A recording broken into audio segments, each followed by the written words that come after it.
Hey guys, this is Woodworker Rare, and I am going to be showing you my restoration of this scroll saw. Now, I think I posted a video of this, and I've shown the restoration, or this after I restored it the first time. However, I wasn't aware of how to get to the bearings in this, which are right here, until the other day when I noticed the washers on the inside here moving, and there was a squealing sound, which told me that there's a bearing or a bushing or something that is not in good condition. And so I'm going to fix that today, I think. So to get to this point, you take 4 Allen screws, which are right here. Take 4 of those out of this, which is basically the control arm. It's got the speed and the work hold down and the air supply and the on-off switch, basically, and it just lives over here. But all it has is a couple wires. Used to have an air hose, but obviously it doesn't have that anymore. I just have that kind of hanging there, and then I've got it zip tied there so that there's not like the full weight of this on these wires. It kind of is, but like it's not gonna bother anything, and it's not like flopping around. So the other thing is, when you see this, there will usually be a kind of a locking washer in here, which is right there. So that's all I've done, is taken out those 4 screws and that locking washer. Now, according to the schematic, which is right here, we have a get a different pointer stick here. Here we go. This is the arm. This is the side we took apart, because that's that control arm kind of thing. There's a washer, a bearing, or a lock washer, I should say, a bearing, a regular flat washer, a half axle, I'm going to call that. I don't know. There's no pin that goes all the way through this arm. And this arm, by the way, when I got this, to replace it, it's 1 piece of carbon fiber. And to replace it was $80, which I think was twice what this whole thing cost me to buy. So yeah, that's not going to happen. And then there's some set screws on the back of this, which are right there. Now, when I got this and was taking apart just now, I noticed that these screws were not tight in their holes at all. Like, they were looser than they are right now, and they're not even figure tight. So I don't know, when I did this originally, when I did the restoration on this, I don't know if I unscrewed these a little bit and forgot to put them back. I doubt it. I think that they've just been loose like that for however long, which is probably not good for this. It could mean several things. It could mean that the inside of this is wallered out. It could mean that if that's the case, that this arm basically has been wearing where these in lieu of these bearings that are supposed to be here, which isn't good, obviously. So that's not good. I don't think that they're supposed to be, like, that one's just wobbling as I touch it. So I don't know what the deal is with that. When I take this apart, we'll see if I need to try and find those parts. Parts for this saw are not easily available. The consensus is that this is pretty much as good as you can get without getting into a DeWalt, or like I forget what the other company is, but it's like basically it's about equal with a DeWalt that you can buy at like Lowe's or whatever. That's, I forget which model it is, but like basically the one DeWalt thing that everybody has if they've got a scroll saw. It's about equal with that, or and it's like the best thing before you get into like the stupidly expensive, $1,500 professional grade scroll saws. So I think it's a Hawk brand. It's something Hawk or Hawk brand. Basically, they're like super premium, really good saws, but they're like $1,500. I was not even close to wanting to spend that much money. 300 or 400 I was thinking about, but even the DeWalt, the new ones, are out of that price range, unless you get them on like a really, really good sale, which weren't happening at the time I was buying a saw. So anyway, I got this one, and this is what we're working with. But all that to say, the parts for this, while it's a good saw, the parts for it are kind of hard to find. I think I got the last one of I forget if it was this piece or this piece. I got some of the last ones of these little spring clip things. I've got 2 of them. I've got a replacement for that one. Wait, I mean, it was a 2-pack. It's not like I bought the last 2 and nobody else can get them. I may have bought the last 2, but it wasn't like I bought 2 of them. I just purchased the package that happened to have 2 in it. I'm not complaining, by the way, but anyway, I forget what the other thing was that I saw. I know I saw one of these arms, which, like I said, was like $80. I got the whole thing with the stand and everything for $80. So, just the saw and the stand. It didn't have the light. It didn't have this cabinet. Didn't have any of the wiring that I've done. The wiring, basically plugging things in and riveting that power strip onto the back. But anyway, so it's a good saw. It's just that if I have to buy parts for it, it's not going to be fun to find them. So, and I don't have a machine shop, so I can't make them, which I want to fix at some point in my life. But anyway, so the problem with this is I don't know how to get these bearings out of here.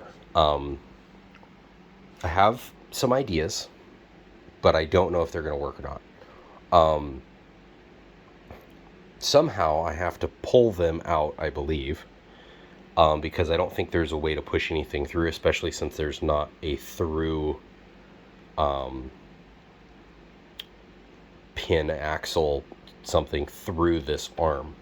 I think the way they designed this is there's a sleeve that's riveted in, but nothing that's this part of this arm, this is solid, and everything that's this band around it is just an add-on to that, which comes at the factory. It's riveted on with 2 rivets in the front and 1 in the back, and the half axles or whatever the pins are that hold it only go up to this point. I don't know that for a fact, but I think that that's the way it works, and it kind of makes sense.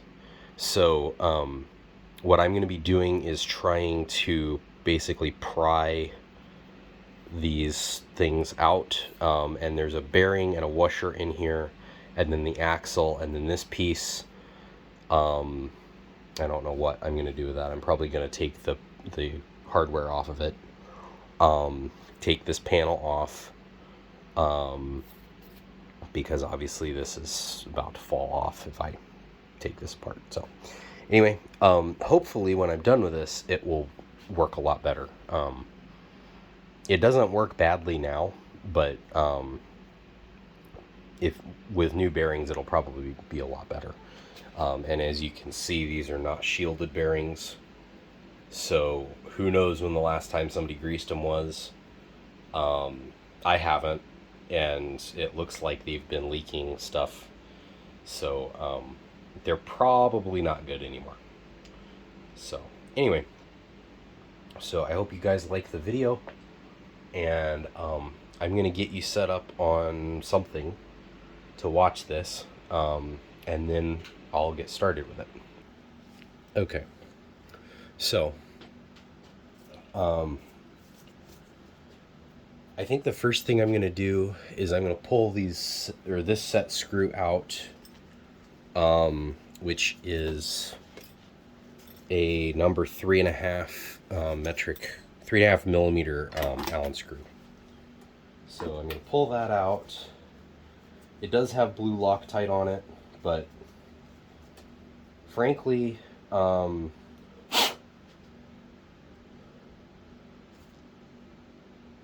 a lot, and it's clearly not doing much. So, and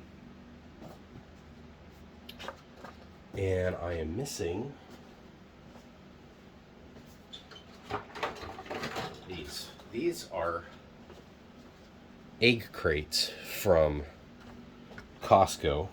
If you buy the 5 dozen eggs, you get this plastic thing on top so that you can see the eggs through it, which turns into a perfect sorting tray for screws and parts. And if you don't like it, oh wow, there's 2 of these. There's 2 of these washers. They're doubled up, so I don't know if that is stock or what, but anyway. Now, what I'm going to do to this is, on the side here, I'm going to write, I guess, control arm side, just to label it so I know where these parts go, because you never want to be, you know, months into a project and be, oh yeah, I wonder where those parts came off of, like this set screw in my scroll saw. I have no idea. I'm going to be able to figure it out, but like, I don't know where it goes. I can't organize it right now because I don't know where it came off of. So that's not good. But anyway, so I'm just going to use painter's tape right on it with permanent marker. So okay. So I'm going to get a big screwdriver and see if I can pry this out. You can't really see, but there's a washer on the back side of this bearing. I don't think that's going to work, but I'm going to try it. Just a small screwdriver. It's stinking huge. I don't even know.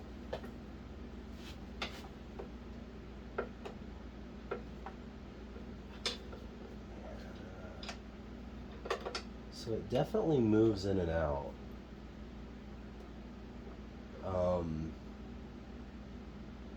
Man, I don't know how to get that out of there. I don't think. Let me push it out.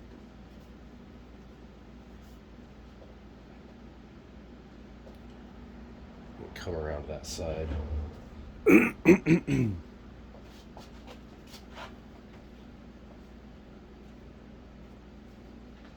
I think you can see that.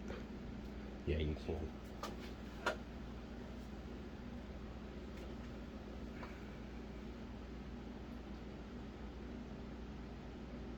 So it's roller bearings, it's not a ball bearing.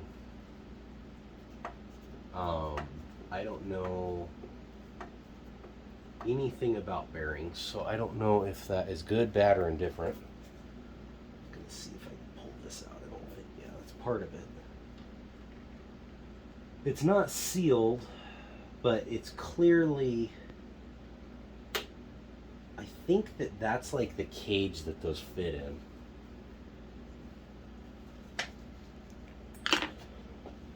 I don't get caught on my file card. Well, see. Oh, yes, yes. The pry bar is the tool for the job. I am getting significant movement out of this. Oh, I don't want to beat up that, though. I'm going to try and see if I can just push on the...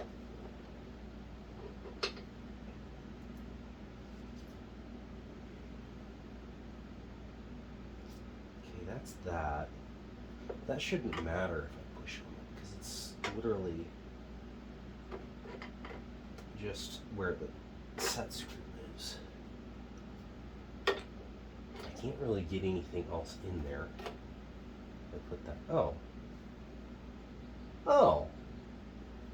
Well then. What if I get this guy in there?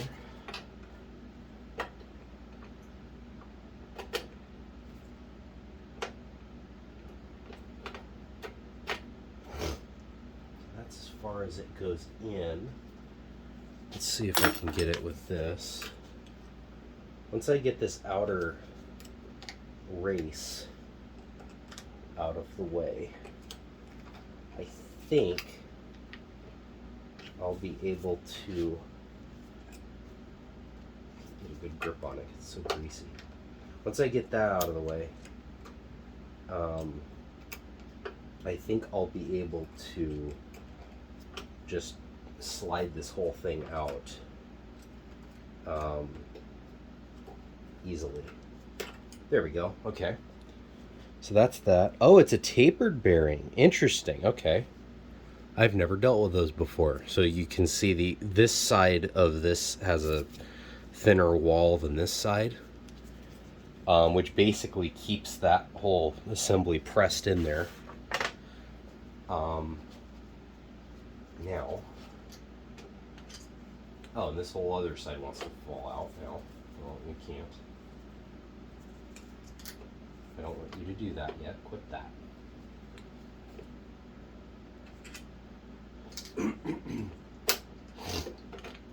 Okay, there we go.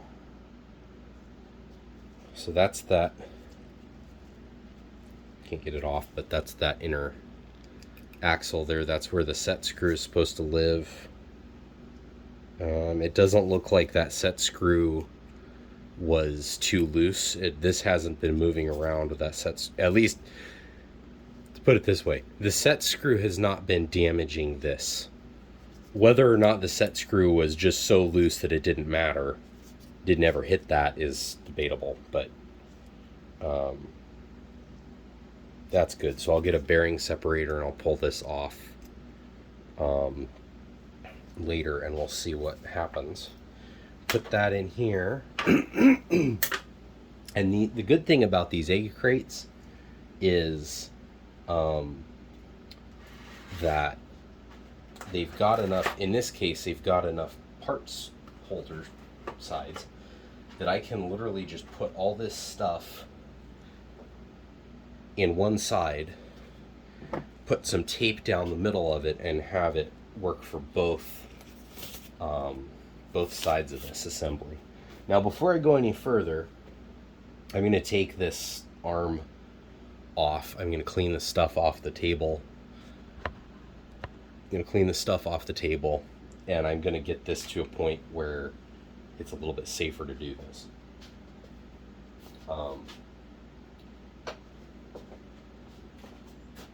Not to say it's not safe, but like it's not. I'm not going to knock a bunch of stuff down.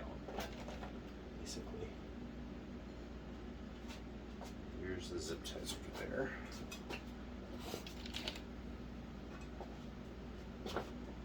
This is the problem with table saws. Anything that's got a horizontal surface is going to collect stuff. And that's kind of my thing that I think is funny about Adam Savage's quote about, you know, drawers are where tools go to die. Well, tools go to die wherever there's clutter. So if you don't have, you know, organization in things, that's where tools are going to die. It's got nothing to do with whether or not it's a drawer. I've got shelves in here that are so cluttered that I can't find anything on them. And they're far worse than the drawers in my tool chest. He's not wrong. It's just that it's like it's bigger than that. I'm gonna just factory delete that. There's a bellows down here, in here, that is attached to this bracket. That the rubber is completely shot. Just totally worthless at this point. So when I'm in here, I'm gonna just take that apart and forget it. And then there's that. Oh, that's gonna be hard to get at. Be really hard to get at.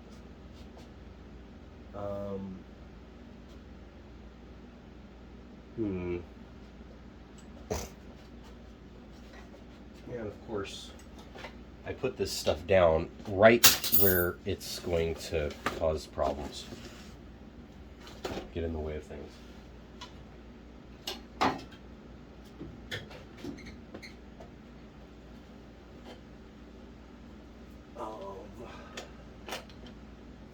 Like that.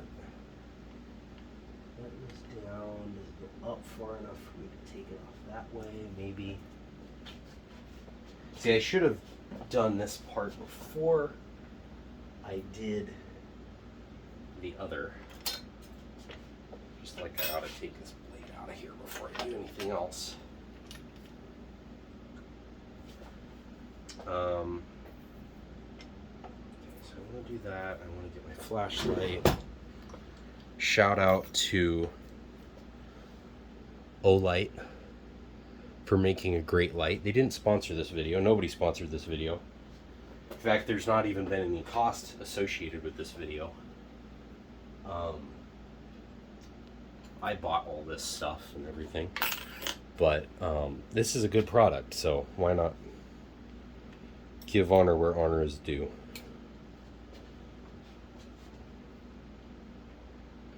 I don't know if that fits or not. It does not. Okay, so one bigger than that is 3 millimeters.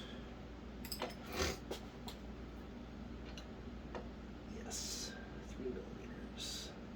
I can't take it off that way, so I've got to do it this way. Actually, you know what? I see an opportunity to use a new tool, and that's always welcome in the woodworker writer shop.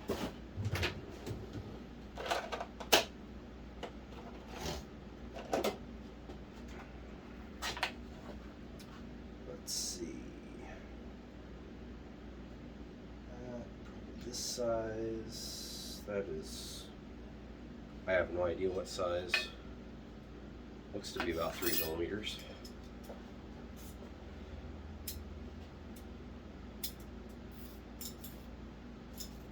Oh, backwards, yeah, okay, there we go. And I'll show you what I'm doing here in a second. I just want to make sure it's going to work before I do that.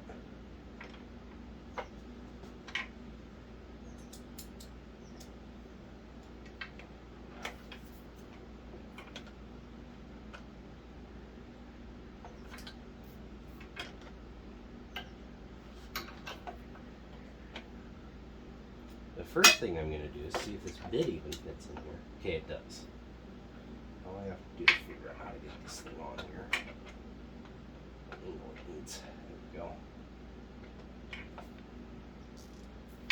I don't think, come on, cooperate.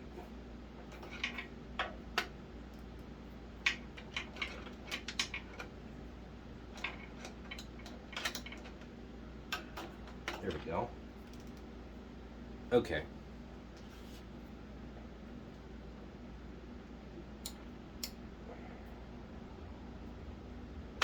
And obviously this is complete overkill for this job, but I have the ability to do it, so I may as well do it. So, we have here, I should have probably filmed this before, but anyway, there is a screw right there, and there's a screw right here that I've got this in that has a 3mm hex head. This one is bigger. I don't know what size it is. But maybe you can see it this way. There we go. So there is a band that's attached to the arm here, and it's got a joint. It'll focus this week.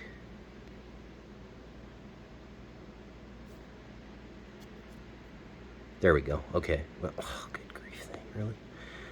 So right there is a joint, and then there's an arm, and it goes down to the motor. So there's a screw on the motor that's offset on a little, basically the motor arm, whatever armature, goes into a collar with a set screw on the end of that, and that is, you know, centered and everything. On the end of that is a screw that is off center, which drives this arm, which basically makes the big arm on the saw go up and down. But on the other side of that is a basic axle, and it works like that, except that my tool is this is in the way.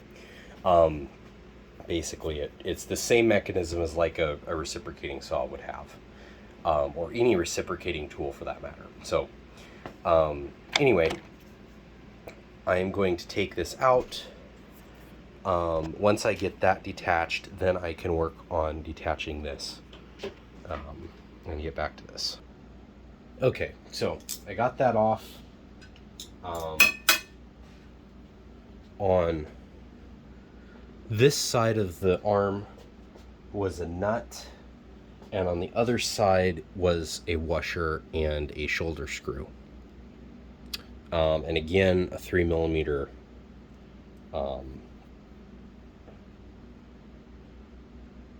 Allen wrench size.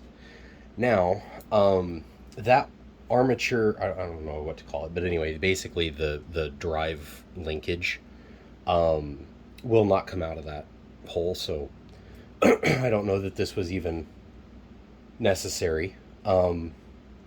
But I put it back together the way it was, and I'm going to put it here in the holder here. Next, I'm going to take this piece off. Basically, this is the original pump for air, and as you can see, it is very much dead. So I'm going to remove that with that screw there. I was going to do this originally when I restored the saw originally, but I decided not to for whatever reason. And so it's been there since. So again, by the way, another shout out to Gear Wrench, who again did not sponsor this video, but this is a very cool set. This is the first time I've gotten to use it. Of their flexible 1/4-inch drive bit and socket ratchets. It's kind of a cool hybrid between a socket or a ratchet and a bit driver. Not a super complete set. I mean, it doesn't have like an actual like screwdriver bit holder. I said that. But you have all day long. Okay, so I got the screw and bolt out of that. Cap screw, I don't know what size Allen key that is. Washer and a nut. Same configuration as up there. Washer on this side by the bolt head. So this is free now. And you can see that's not a great diaphragm pump at this point. It is falling apart. It's got chunks of stuff in it. It's just not good at all. There's a plastic thing in here that's holding it down with some sort of a clamp thing up there. and I don't know how to get that off. So I'm going to mess with that a little bit. Probably would have been easier to do before I put this plate here, but anyway. Or this board. But we'll see. We'll figure it out. So I'll be back when I do that and have a brownie, because apparently that's what we're doing now. Okay. So I left off with that lock under there. There's not really any way for me to show you what's going on, so I'm just going to get it done. And then when I'm done with that, I've got to go fix the fish tank. So that will be part one. When I'm done with that, we'll be taking this apart, and then part two will be me trying to put it back together. I don't see a problem arising, but we'll see.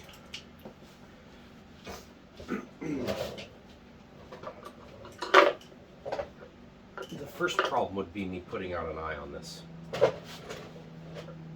lamp holder that I've got here.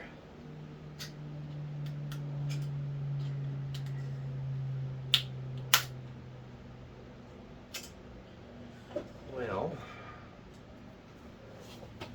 let's see if there's a way to do it from up here. Doesn't really look like it. I am taking this out, so theoretically I could just pull this whole thing apart.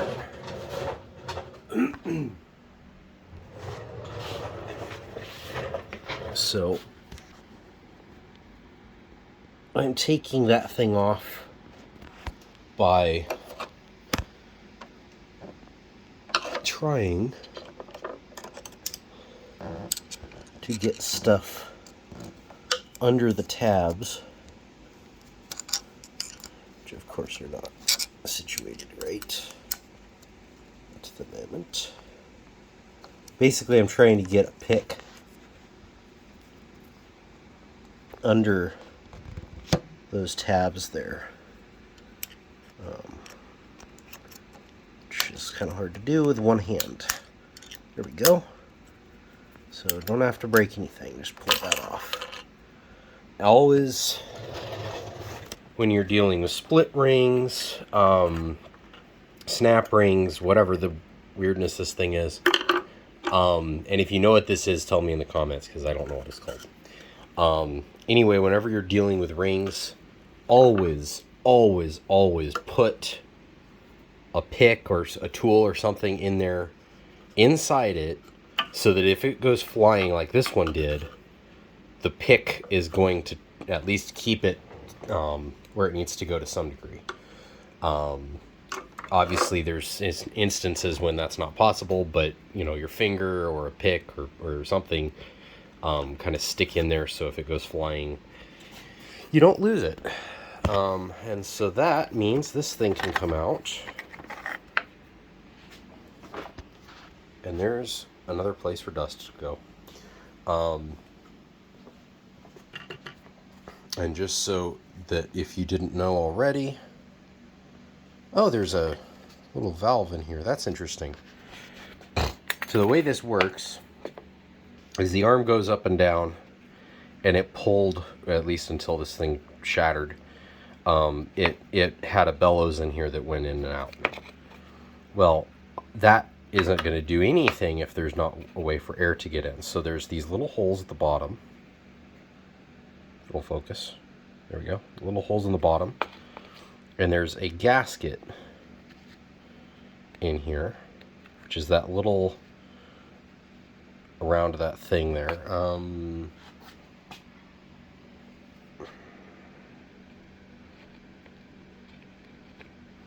Little thing I'm pointing at here, this circle here, is a light gasket. It's the same thickness and size and texture and material that one that is on a respirator would be.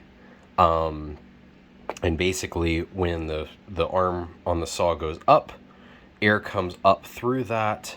when it goes back down, that seals again, and it's forced to pump the air out of the big hole in the middle here into a tube, which goes up through the control arm and out through one of those lock line nozzles.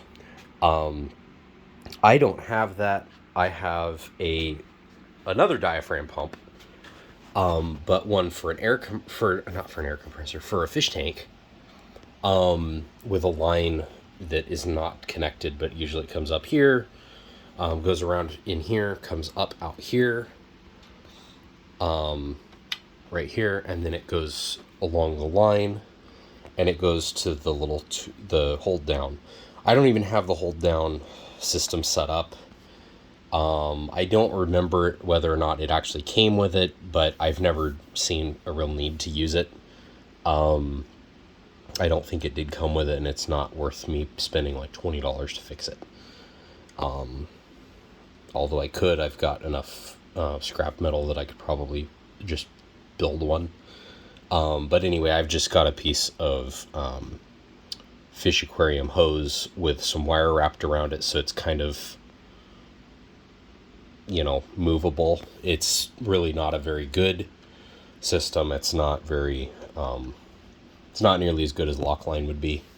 At some point, I'm going to replace the blower system with a vacuum system using Lockline. That'll have a vacuum on top, and then it'll have 2 or 3 vacuum lines on the bottom, so that I don't have to deal with any dust. But that's not going to happen for a while. So, or who knows? Maybe I'll get ambitious and do that now. But during this, for now, that blower is out of there. It doesn't need to be in there anyway. So why have it? Next, I'm going to take this side of the system out, and so you guys can kind of watch that. The issue on this side, and the reason that I wasn't sure what to do with this, is there's a cap here, and I don't really want to destroy that. So my theory is, once I get this screw out of here, my idea is I can get this arm to move a little bit, to the point where maybe I can get a tool in there to push that cap out, and if I scratch something up, it'll just scratch up the inside of the cap, and it won't do any damage to the outside of it, which is what I care about. There we go. And it didn't do any damage to any of it. It's kind of weird. It's like a really thin, it must be plastic. It's kind of a rubbery plastic though.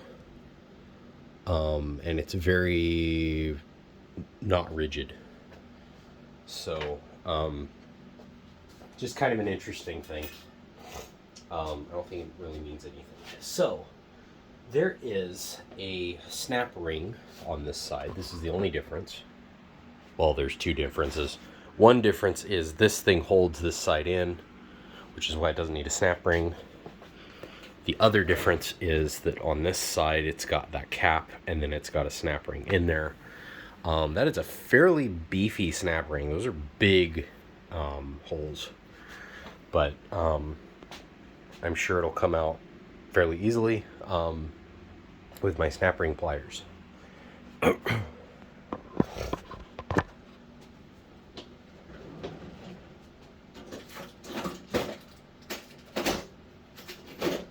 Really need to organize the drawer that this is in.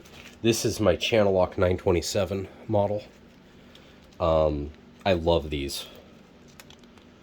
I'm considering, if I ever do a job where I really need 2 snap ring pliers for some reason, or I'm doing a bunch of snap rings, I'm highly considering just buying another one of these.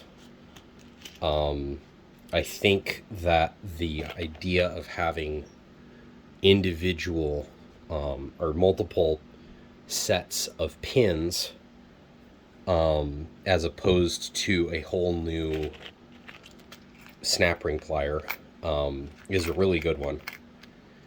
And I think that I like that better than buying a whole new snap ring plier for, you know, oh, I need a 90 degree of this same size, or, you know, a straight one of this same size. I have to go buy another $30 tool, as opposed to buying, I think this was 27 or something to begin with.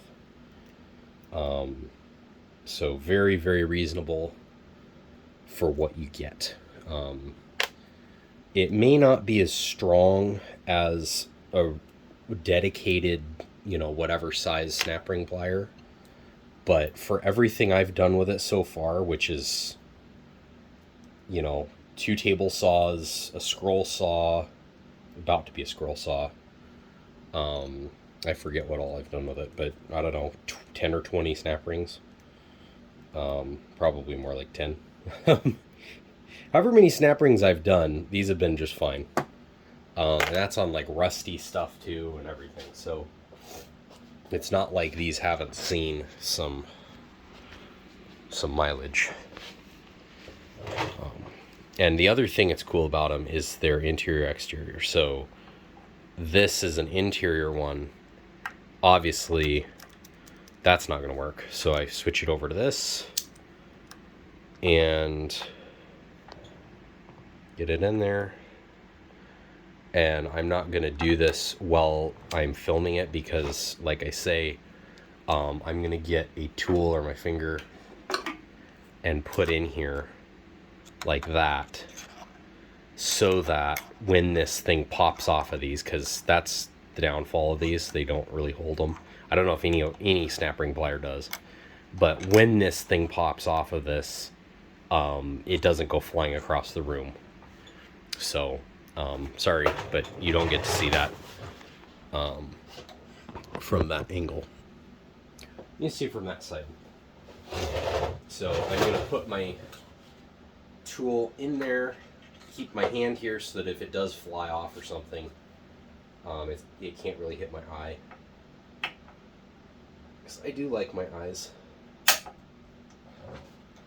despite the fact that I'm not using safety glasses for this. I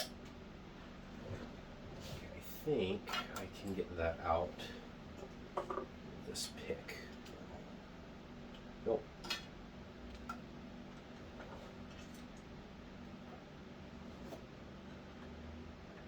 Just reposition the pick here so that that can't go back into its hole. See, this might be the time when I need a bigger set of snap ring pliers, because these pins aren't big enough to really get into that snap ring plier or snap ring hole. Let's do this one, I think. Do this one. Get this one back here.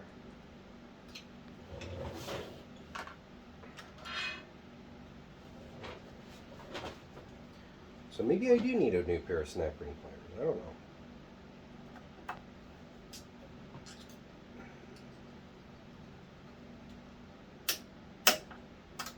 Okay.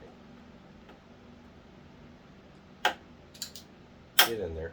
Okay. I'm going to redo this from the top. And see if I can get it out of here. There we go. I think that might work better. There we go. So, got it out. That's a big snap ring. That's the biggest one I've dealt with. And that was very, very hard to get out. Usually they don't give me that much trouble, but that one did. So I'm going to get some gloves on. Now, as I said, these are tapered bearings, and I've never dealt with those, so I don't know if It looks like they do have numbers on them on this side. Hopefully it's a standard thing and it's not hard to find. Because the ones that I just dealt with for the angle grinder were not easy to find. I had to special order them, and that was a pain. You know what?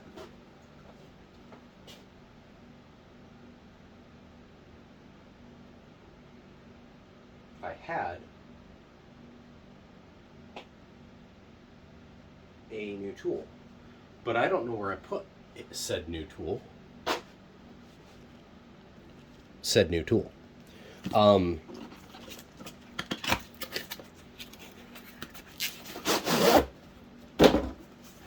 So, never used this, but I think that this is a time that this could actually come in handy. I just got this for the grinder project because I expected to have to deal with that. But I went through it today and I saw that it had this, which is an internal bearing race puller. Now I assume how this works is it just screws onto the end of this. And I'm a man, so I don't read directions. Not true, but I am a man, but I do normally read directions. So basically what this does is it screws on here, it expands to however big, and then it does that. I am actually going to read the directions because I don't know what I need to do to get this to work, if I'm doing it the right way or not. So, not a whole lot of instructions to read. Two jaw pulling if you decide to do that. I don't need that. I wish they had pictures of it. Hook pulling. Oh, that's not helpful at all. 4, two jaw puller. Okay, so that is what I need. Let's see. Turn if you need to attach the jaws for internal or an external pull. Assemble the small jaws or large jaws. Attach it directly to the end of the slide screw. So that, and then attach the jaws to the object to be pulled. Push the slide hammer toward the object. Forcefully pull it. And then repeat pulling and hammering until it's out. So that makes sense. I figured that's how it worked, but I don't know. So again, like I said, all this does is this threads in here, and it starts pushing those jaws apart up to a certain degree, apparently. At which point, it doesn't want to do it anymore. So hopefully, it does it enough to make this work. Because if it doesn't, I'm not going to be in a good place here.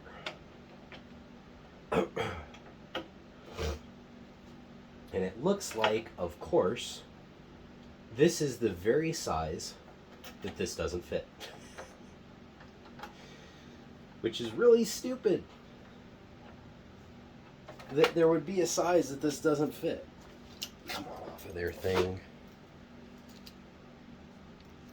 Oh, that is so stupid.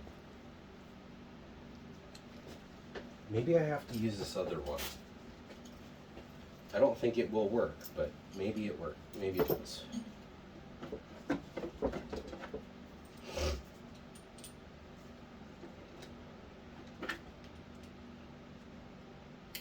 Like I said, I literally just opened this today. I got it a couple weeks ago, but I literally just opened it today. And so far, I'm not impressed by their frankly stupid design. So I'm going to try these. I don't think that they'll work, but I'll have to figure out something to hold these into this with.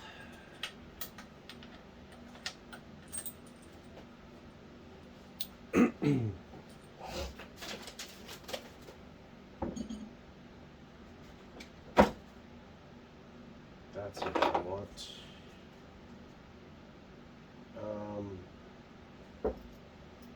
Man.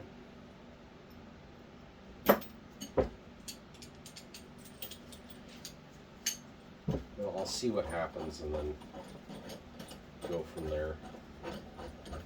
I wish I had a machine shop because I could make something to make this work a lot easier than doing this. So yeah, this isn't going to work at all. There's no way that's big enough to do what I need it to do. It's big enough, it just won't stay open. And I don't have a way to do that. So I've got to do it with this one, and I don't know how I'm going to do that. It doesn't open enough.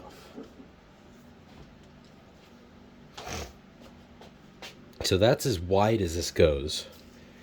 And anything past that, you kind of have to have it past like the divot where it won't really stay.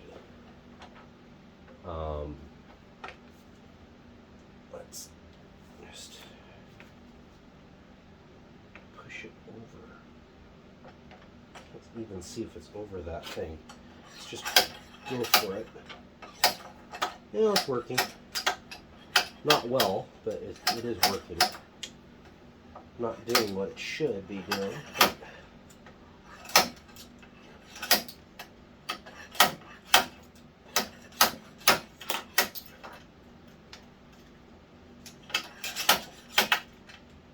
Well, if you would open like that to begin with, I would be happy to let you do that thing. But you refuse to. I don't want to put my hand in there because then you get ripped off.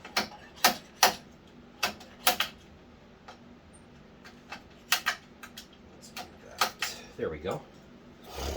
So I got it out, kind of.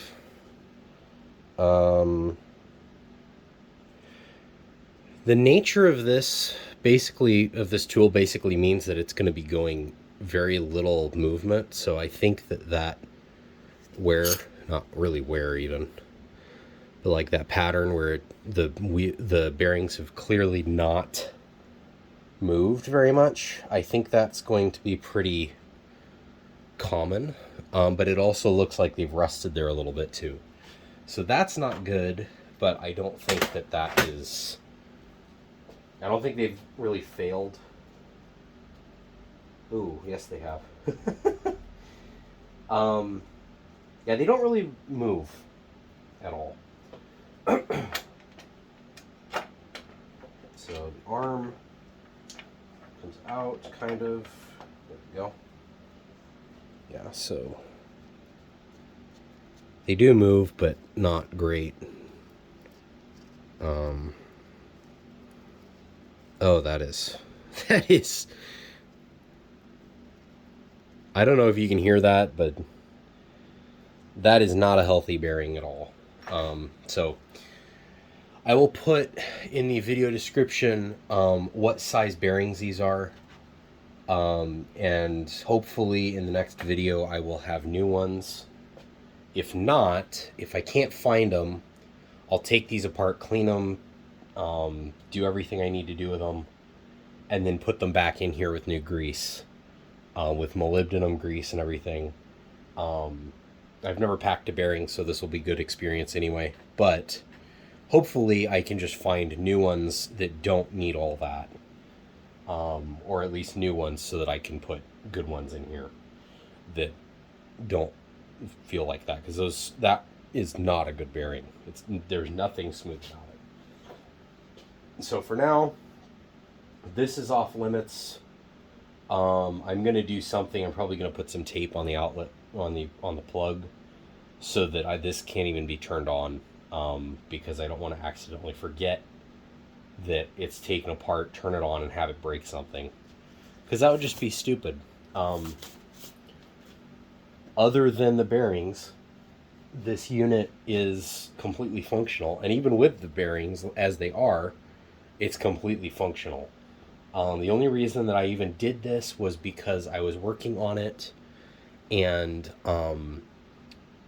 working with it, and I heard a squealing and I knew that was bearings, so I turned it off and stopped using it. So here's the parts This side is the control arm side, and all this is from the, I'm going to say the lamp side. So this is the control arm side.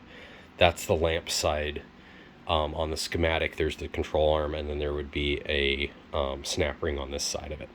So, and by the way, this is the model number, the Delta 40650 Type 2 Q3 scroll saw, 18-inch, and that's the manual number, I guess. I don't know.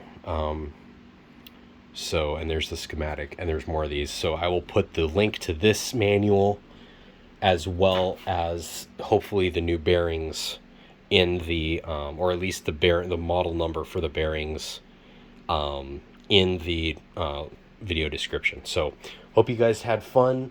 The next video will be either me putting these back in or hopefully me putting new bearings back in. So again, I hope you had fun and have a good day. This is Woodworker Royer out.